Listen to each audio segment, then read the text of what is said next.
మొత్తం major drain ఆధునీకరణ పనులకి ఈ రోజున ముక్కోటి ఏకాదశి రోజున ప్రారంభించడం నాకు చాలా ఆనందంగా.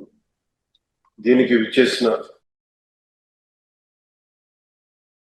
గౌరవ జలవనరుల శాఖ మంత్రి వర్యులు శ్రీ నిమ్మల రామానాయుడు గారికి, గౌరవ శాసనసభ్యులు వరప్రసాద్ గారికి, కలెక్టర్ జిల్లా magistrate doctor BR Ambedkar Konaseema జిల్లా మహేష్ కుమార్ గారికి, జలవనరుల శాఖ ముఖ్య కార్యదర్శి శ్రీ సాయి ప్రసాద్ గారికి, పంచాయతీరాజ్ గ్రామీణాభివృద్ధి శాఖ కమిషనర్ శ్రీ కృష్ణతేజ గారికి, జలవనరుల విభాగం ఇంజనీరింగ్ చీఫ్ శ్రీ నరసింహమూర్తి గారికి, chief engineer Godavari delta system Shri Seshababu గారికి నా హృదయపూర్వక నమస్కారం.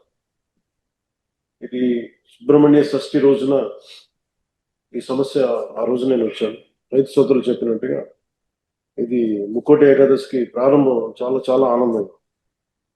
ఇది జరగడానికి మనం అనుకున్నప్పుడు అన్ని జరగాలంటే కుదరవు, కానీ ప్రత్యేకించి మీది 2 దశాబ్దాల ఆవేదన. ఇది దాదాపు 1,00,000 చెట్లు కూలిపోయాయి.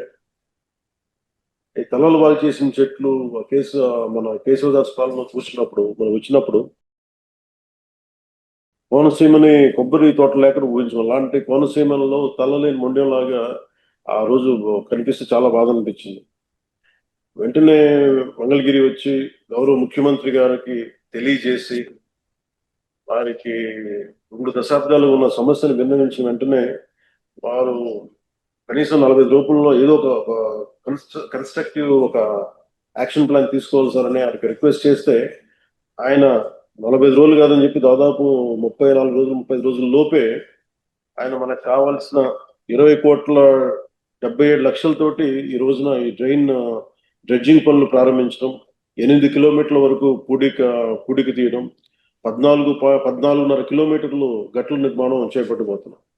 దీనికి అలాగే శంకర్ గుప్తన్ డ్రైన్ లో దాదాపు 600 ఎకరాలు ఉంది. కాదు 250 ఎకరాలు అన్యాక్రాంతం జరిగింది. అది మొన్న మీ దృష్టిలో కూడా నేను అడిగాను. దాన్ని కూడా కలెక్టర్ గారు ఒకసారి దృష్టిలో పెట్టుకోవాలి.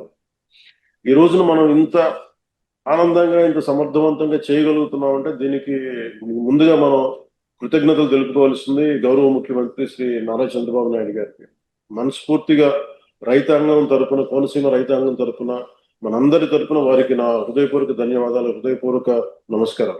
ఎందుకంటే ఆయనకున్న ప్రయారిటీస్ లో ఒక సమస్య ఎక్కువ కాదు, ఒక సమస్య తక్కువ కాదు. కానీ ఇలాంటి పరిస్థితుల్లో సమస్య తీవ్రతను బట్టి, అంటే ప్రజల అవసరాలను బట్టి అన్ని కూర్చొని, అంటే ఆయనకు కూడా లిమిటెడ్ ఫండ్స్ లో ఎలా మేనేజ్ చేయాలని ఆయన ఫైనాన్స్ డిపార్ట్మెంట్ తో కూర్చొని పయ్యావుల కేశవ్ గారితో, ఆర్థిక శాఖ మంత్రి పయ్యావుల కేశవ్ గారితో కూర్చొని దృష్టికి తీసుకెళ్లి చాలా చాలా ఎక్సర్సైజ్ చేసిన తర్వాత మన జిల్లా వరకు చిన్న ఫండ్ తక్కువగా అనిపించచ్చేమో, కానీ చూస్తే అది రాష్ట్రం అంతా దాన్ని పట్టుకుంటే అలాగే కొన్ని 100 కోట్ల నిర్ణయాలు, కొన్ని రోజుకి కొన్ని 100 కోట్ల నిర్ణయాలు తీసుకోవాల్సి వస్తుంటుంది.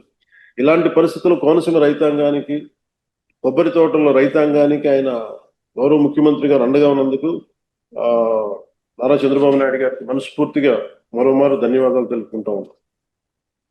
నాకు పెద్దలు మన రామానాయుడు గారు చెప్పినట్టుగా రైతు పక్షపాతులు నాకు ఇవన్నీ తెలియదు, కానీ రైతు మనకు అన్నం పెట్టే రైతు ఏడిస్తే బాధపడితే చాలా బాధపడేవాడు. అది ఒక రోజున ఎలాంటి ముక్కోటి ఏకాదశి రోజున అనుకోండి, అది కూడా మనోహర్ గారు చెప్పారు, మన కౌలు రైతులు చనిపోతా ఉన్నారు, ఇట్లా ఉంది అనేది న్యూస్ చూపిస్తా ఉంటే మనం ఏదైనా చేయాలి అని అంటే ప్రభుత్వాల మీద ఒత్తిడి పెట్టగలం, ఆయన చేయగలం అని మాట్లాడుకున్నప్పుడు నాకు ఒకటే అనిపించింది, కనీసం భరోసా ఏదో ఒకసారి బతకడానికి మన ఇచ్చే డబ్బు ఎంత ఉంటుందని పక్కన పెడితేనే అలాగే ఒక్కొక్క రైతుకి చొప్పున కొన్ని దాదాపు ముందు నేను ఆ రోజు ఒక సినిమా సైన్ చేస్తున్నాను. ఆ రోజు ఆ సినిమాకి వచ్చిన అడ్వాన్స్ ని 5 కోట్ల రూపాయలు వెంటనే ఆ రైతుకి ప్రారంభించడం స్టార్ట్ చేశాం. రైతులకి అలా చాలా మంది దాతలు అందరూ కలిసి దాదాపు 3,000 మంది పైచీలకు రైతుల్ని ఆ రోజున ఆదుకున్నాం. ఇవన్నీ ఎందుకు చెప్తున్నానంటే ఇది అన్నం పెట్టే రైతుకి నిలబడే ప్రభుత్వం ఇది.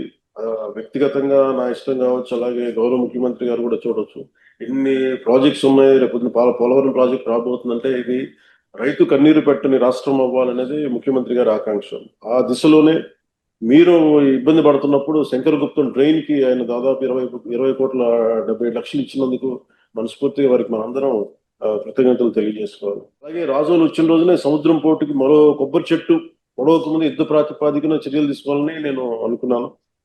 వెంటనే దాన్ని చర్యలు ఏం చేయాలి అన్న విషయాన్ని గుర్తుంచుకుని ఆ శంకర్ గుప్తం ఫైల్ ని ప్రభుత్వం అధికారులందరి ముందు నుంచి గౌరవ ముఖ్యమంత్రి గారి ఆఫీస్ లో సహా ఆర్థిక పరిస్థితి చూస్తే ఈ బడ్జెట్ లో చాలా నిధుల సమస్య ఉంది. దాన్ని మరి అలాంటి సమయంలో ఆయన తీసుకొని చేయడం నిజంగా చాలా మనం ఆనందించాలి. అలాగే ఈ శంకర్ గుప్తా మేజర్ డ్రైన్ ఆధునీకరణతో వందలాది మంది కొబ్బరి రైతులు కూడా చాలా రిలీఫ్ ఉపశమనం కలుగుతుంది. ఇది ఒక ఆరంభం అనుకోండి, ఒక బిగినింగ్ అనుకోండి. అలాగే ఉమ్మడి తూర్పుగోదావరి జిల్లాలో డ్రైన్లు పంట కాలువల ఆధునీకరణకు సుమారు 4,000 కోట్ల రూపాయలు అవసరమని గత పర్యటన అధికారులు చెప్పారు. కలెక్టర్ గారు కూడా ప్రత్యేకంగా దాన్ని ప్రస్తావించారు. కోనసీమ ప్రాంతంలో డ్రైన్లపై నీటిపారుదల శాఖ నిపుణులు ఆ రోజు కూడా అడిగింది బీసీ రోసే గారి రిపోర్ట్ పైన ఏంటో దాని గురించి కూడా అధ్యయనం జరుగుతూ ఉంది. నివేదిక వచ్చిన వెంటనే మంత్రివర్గంలో చర్చించి డ్రైన్ల ఆధునీకరణ అంశాన్ని ఖచ్చితంగా ముందుకు తీసుకెళ్తాం.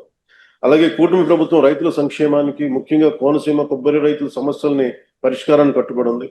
అలాగే ఇంకొక మేజర్ డిమాండ్ రిక్వెస్ట్ కూడా కోనసీమలో కోకోనట్ బోర్డు ఏర్పాటు అనే అంశాన్ని మీకు తెలియజేశారు. ఖచ్చితంగా కేంద్ర దృష్టికి తీసుకెళ్తామని తెలియజేసుకుంటా ఉన్నాం. ప్రజలందరికీ కూడా మరోమారు మీ అందరికీ ఈ ముక్కోటి ఏకాదశి శుభాకాంక్షలు తెలియజేసుకుంటూ సుబ్రహ్మణ్య షష్ఠి నుంచి ముక్కోటి ఏకాదశికి మీరు పోయిన నష్టాన్ని మేము తిరిగి చేయలేము, కానీ కనీసం భవిష్యత్తు నష్టాన్ని నివారించే పరిస్థితులకి శంకర్ గుప్తం డ్రైన్ పనులు చాలా హెల్ప్ అవుతుంది, సహాయపడతాయి. దీనికి నిమ్మల రామానాయుడు గారికి ప్రత్యేకించి ముఖ్య అతిథిగా హాజరైనందుకు వారికి నా ప్రత్యేక ధన్యవాదాలు. అలాగే ఆర్థిక శాఖ మంత్రి పయ్యావుల కేశవ్ గారికి కూడా. ఆయనకి రాని రిక్వెస్ట్లు ఉండవు. ఎవరైనా సరే అన్నిటికీ ఆయనే అందరి పాపాల భైరవుల్లో అయిపోతారు. అందరి కోపాలు భరించాలి ఆయన. అలాంటి పరిస్థితుల్లో కూడా ఆయన పెద్ద మనసుతోటి మన ఆర్థిక శాఖ అధికారులతో అందరితో ఉన్నతాధికారులతో చర్చించి గౌరవ ముఖ్యమంత్రి గారి ఆదేశాలతోటి దీనిని సహాయ సహకారాలు అందించినందుకు పయ్యావుల కేశవ్ గారికి, ముఖ్యమంత్రి గారికి, మొత్తం రాష్ట్ర అధికారులందరికీ, మంత్రివర్యులు నిమ్మల రామానాయుడు గారికి ప్రత్యేకంగా నా కృతజ్ఞతలు తెలియజేసుకుంటూ వరప్రసాద్ గారికి ప్రత్యేకించి మిమ్మల్ని చాలా మనస్ఫూర్తిగా అభినందిస్తున్నాను సార్. మీరు నిజంగా కష్టపడి ప్రజలతో మమేకమై ఈ రోజున మీరు ముందుకు తీసుకెళ్తున్నారంటే నాకు చాలా ఆనందంగా ఉంది, చాలా గర్వంగా ఉంది. మీరు భవిష్యత్తులో కూడా ఇలాగే ప్రజల పక్షాన్ని నిలబడి ఏదైనా సమస్యలు ఉంటే అందరూ సమిష్టిగా కలిసి దాన్ని పరిష్కరిద్దామని తెలియజేసుకుంటూ మీ అందరికీ మరోమారు ధన్యవాదాలు తెలుపుకుంటూ సెలవు తీసుకున్నాను. జై.